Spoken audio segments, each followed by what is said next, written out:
पूजा पाठ, कर्मकांड, ज्योतिष सीखने एवं सनातन धर्म से संबंधित वास्तु शास्त्र, जंत्र मंत्र, तंत्र, शास्त्रोक्त ज्ञान प्राप्त करने के लिए जुड़े हमारे इस चैनल से।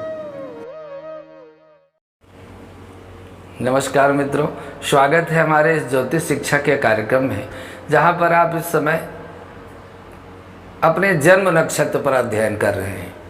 पिछले भाग में हमने अश्विनी नक्षत्र में जन्म लेने वाले जातकों का गुण, स्वभाव और उनके जीवन के सुख दुख के विषय में बताने का प्रयास किया है कि नक्षत्र जनित क्या स्वभाव होते हैं। आज आपके लिए नक्षत्रों के क्रम में भरणी नक्षत्र का प्रभाव लेकर के आए हैं। यदि आपका भी जन्म भरणी नक्षत्र में हुआ है तो आप भी इस नक्षत्र के अनुसार अपने स्वभाव को जान सकते हैं, क्योंकि नक्षत्रों के क्रम में यह दूसरा नक्षत्र है। दूसरे नक्षत्र भरणी का जो अर्थ है, भरणी अर्थात धारक होता है। भरणी अर्थात धारक होता है। दक्ष प्रजापति की एक पुत्री का नाम था भरणी। वैसे तो ये जो 27 नक्षत्र हैं, ये दक्ष प्रजापति की 27 कन्याएं थी जिनका विवाह चंद्रमा के साथ किया गया था। तो नक्षत्रों के क्रम में यह दूसरा नक्षत्र है। यह भी दक्ष प्रजापति की पुत्री भरणी है जिनका विवाह चंद्रमा से हुआ था। उसी के नाम पर इस नक्षत्र का नामकरण किया गया और इसके स्वामी शुक्र होते हैं। इसके देवता यम होते हैं अर्थात काल। इनके चारों चरण मेष राशि में आते हैं, अर्थात भरणी नक्षत्र में जन्म लेने वाले जातकों की राशि मेष होती है। इस भरणी नक्षत्र में 4 चरण होते हैं, ली, लू, ले, लो। जिनका पहले चरण में जन्म हुआ है उनका ली से नाम होगा, जिनका दूसरे चरण में जन्म हुआ है उनका लू से होगा, और जिनका तीसरे चरण में हुआ है उनका लो से होगा, ले से होगा, और चौथे चरण में लो से होगा। ली, लू, ले, लो।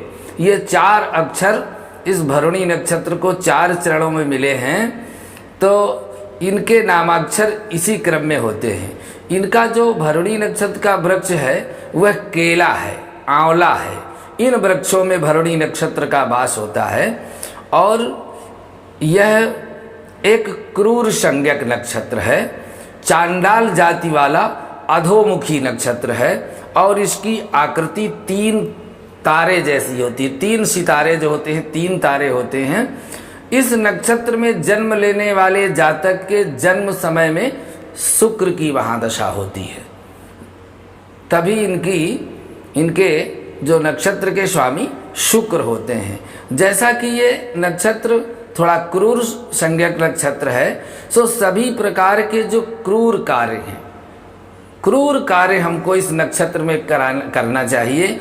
इस नक्षत्र में जो काम किए जाते हैं उनमें सबसे प्रमुख है, यदि आपको किसी के ऊपर लड़ाई चढ़ाई करनी है, किसी युद्ध को आप जीतना चाहते हैं, उस संग्राम में विजय हासिल करना चाहते हैं, तो आप भरणी नक्षत्र में किसी के ऊपर आक्रमण करिए। किसी के ऊपर कोई मुकदमा दायर करना चाहते हैं, विजय पाना है, तो मारपीट, लड़ाई झगड़ा, अस्त्र शस्त्र का निर्माण या खरीदना या अस्त्र शस्त्र का उपयोग करना, थाना पुलिस में कोई शिकायत करना, वकील और कचहरी के मामले में आपको कोई अच्छी सफलता हासिल करना है, कस्टम विभाग आदि के से आपको अपने अनुरूप कोई काम लेना है, कसाई, जल्लाद, बदमाश, आतंकवादी, रक्त और मांस से संबंधित जो कार्य हैं इनका परीक्षण, जांच करानी है, खून की जांच करानी है, त्वचा की जांच करानी है, या कोई ऑपरेशन कराना है, शल्य चिकित्सा या जहरीले पदार्थ, विष आदि घोर कोई तांत्रिक साधना आपको करनी है, और कोई छिलका या भूसा वाले अनाज का आपको कोई व्यापार करना है, ऐसे कार्यों के अंतर्गत यह भरणी नक्षत्र बहुत श्रेष्ठ होता है। इन कार्यों को यदि इस नक्षत्र में आरंभ किया जाए तो सफलता बहुत ही जल्दी मिलती है। अब बात करते हैं कि इस नक्षत्र में जन्म लेने वालों का स्वभाव क्या होगा। तो इस नक्षत्र में जन्म लेने वाले जातकों की इस राशि के स्वामी इनके मंगल होते हैं। चूंकि इनकी मेष राशि है तो मेष राशि के स्वामी मंगल होते हैं। तो मंगल अत्यंत ऊर्जावान ग्रह है। ऐसे जातकों का जो राशि के स्वामी मंगल है और नक्षत्र के स्वामी शुक्र हैं, तो शुक्र का प्रभाव इनके जीवन में नक्षत्र के स्वामी होने के नाते पूरे जीवन रहता है। ऐसे जातक मध्यम कद काठी के होते हैं, बहुत लंबे नहीं होते लेकिन बहुत छोटे नहीं होते। गर्दन उनकी थोड़ा ज़रूर लंबी होती है और सुंदर आँखें बड़ी सुंदर होती हैं, आकर्षक होती हैं और इनके चेहरे में भी बड़ा तेज होता है, आकर्षण होता है। इसलिए मंगल जहाँ ऊर्जा और साहस की महत्वाकांक्षा देते हैं, वहीं शुक्र की वजह से इनके अंदर कलाएं भी बहुत होती हैं। कला के स्वामी हैं शुक्र, तो इनके कलाएं भी प्रदान करते हैं। सौंदर्य, धन व कामुकता का कारण इनके अंदर शुक्र का प्रभाव ही बनता है। ये धन, भोग विलास, ऐश्वर्य और सुख की कामना रखने वाले और अपने धुन के बड़े पक्के होते हैं। जिस चीज़ को ठान लेते हैं उस कार्य को फिर कर करके ही मानते हैं। इनको अगर थोड़ा से हठी कहा जाए, क्योंकि मंगल इनकी राशि का स्वामी है, तो कोई अतिशयोक्त नहीं होगी। ये आकर्षक व्यक्तित्व वाले, मिलनसार, कोमल और थोड़ा प्रियभाषी होते हैं। व्यवहार कुशल होने के कारण औरों को अतिशीघ्र अपनी ओर आकर्षित कर लेते हैं। इन्हें लोगों से मिलने जुलने में, मिक्सअप होने में बहुत समय लगता है। ये बहुत जांच परख करके किसी से दोस्ती करते हैं और इसीलिए इनके दोस्तों की संख्या 1-2 में ही होती है। पर हाँ, जिससे करते हैं उसका पूरा विश्वास करते हैं। ये लोग सत्यवादी और दृढ़ निश्चयी होते हैं।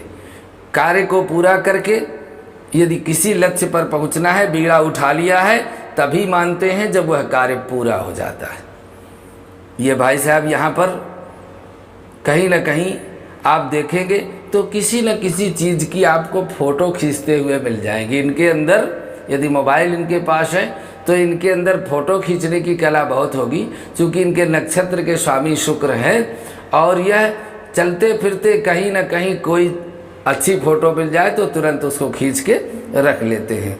वैसे तो थोड़ा अल्पभोजी यानी कम खाने वाले होते हैं, लेकिन अगर कुंडली में शुक्र और मंगल दोनों दुष्प्रभाव दे रहे हों तो ये लोग सुरा और सुंदरी से भी परहेज नहीं करते। थोड़ा गलत रास्ते में यदि शुक्र और मंगल एक साथ बैठ जाए तो ये गलत रास्ते पर भी जा सकते हैं, खान पान में और आचरण में।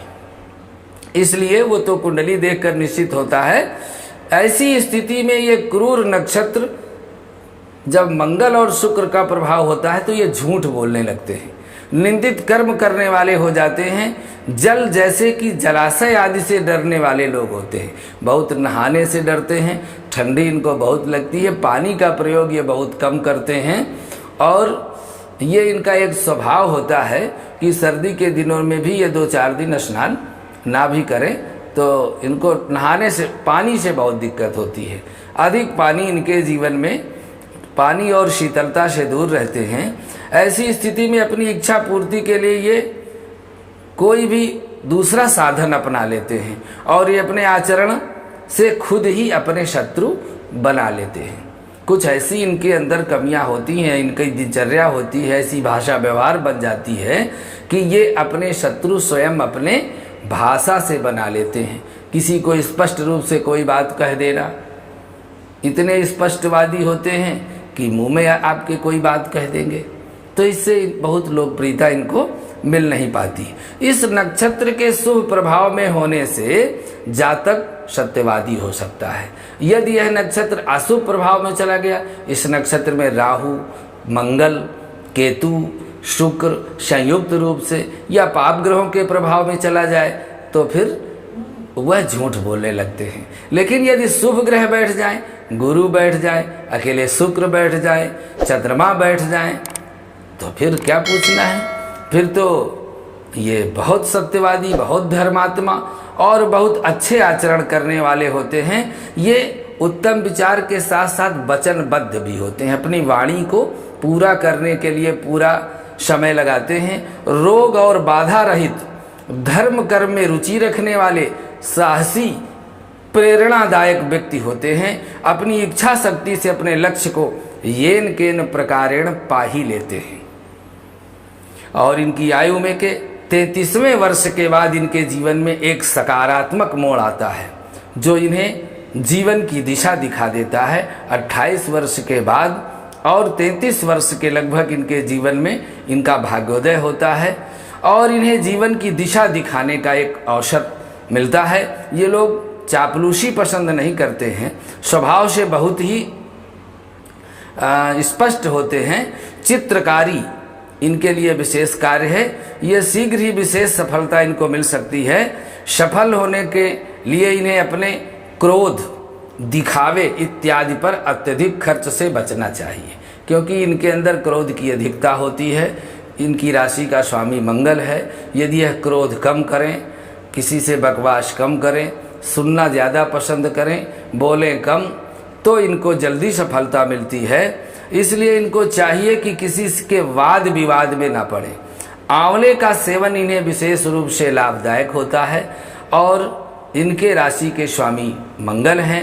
इसलिए यदि हनुमान जी को ये अपना इष्ट बनाते हैं तो निश्चित रूप से इनके जीवन में बहुत सी वो उपलब्धियां, सुख शांतियां इनको प्राप्त हो सकती हैं जिसका इन्होंने सपना देखा है। तो अपने दुष्प्रभावी ग्रहों को सुप्रभावी बनाने के लिए यदि ये हनुमान जी का इष्ट बना करके साधना करते हैं तो अपने लक्ष्य पर निश्चित रूप से सफल होते हैं। इनका विशेष क्षेत्र कला है, फोटो खींचना या अन्य भी कला के क्षेत्र में बहुत से क्षेत्र आते हैं। कौन सी कला, कौन सा ग्रह इनके जन्म नक्षत्र में बैठ जाता है वो इनकी कुंडली पर निश्चित है। ये नक्षत्र का स्वभाव है। अब यहाँ पर शुक्र बैठ जाए तो ये नाचने गाने बजाने के भी कलाकार हो सकते हैं, और यदि यहाँ पर मंगल बैठ जाए तो ये लड़ने भिड़ने के भी बहुत अच्छे जानकार हो सकते हैं। और यदि यहीं पर अन्य कोई ग्रह का प्रभाव बैठ जाए, पाप ग्रह बैठ जाए, तो कुसंगति का शिकार हो सकते हैं। नशापत्ति, वासना, विषय, इन सब कुसंगतियों में पड़ करके ये दुर्व्यसन का शिकार भी हो सकते हैं। तो वो ग्रहों पर निर्भर करता है। पर हमारी राय है यही कि यदि आपका भरणी नक्षत्र में जन्म हुआ है तो आप श्री हनुमान जी को मजबूती से अपना इष्ट बना लीजिए, तो सारे ग्रहों का जो दुष्प्रभाव है वो कम हो जाएगा, सुप्रभाव आपको मिल जाएगा, आप अपने लक्ष्य को प्राप्त कर लेंगे। आज के लिए बस इतना ही। अगले भाग में पुनः आपके लिए एक अगले नक्षत्र कृत्तिका का फल लेकर के उपस्थित होते हैं। नमस्कार।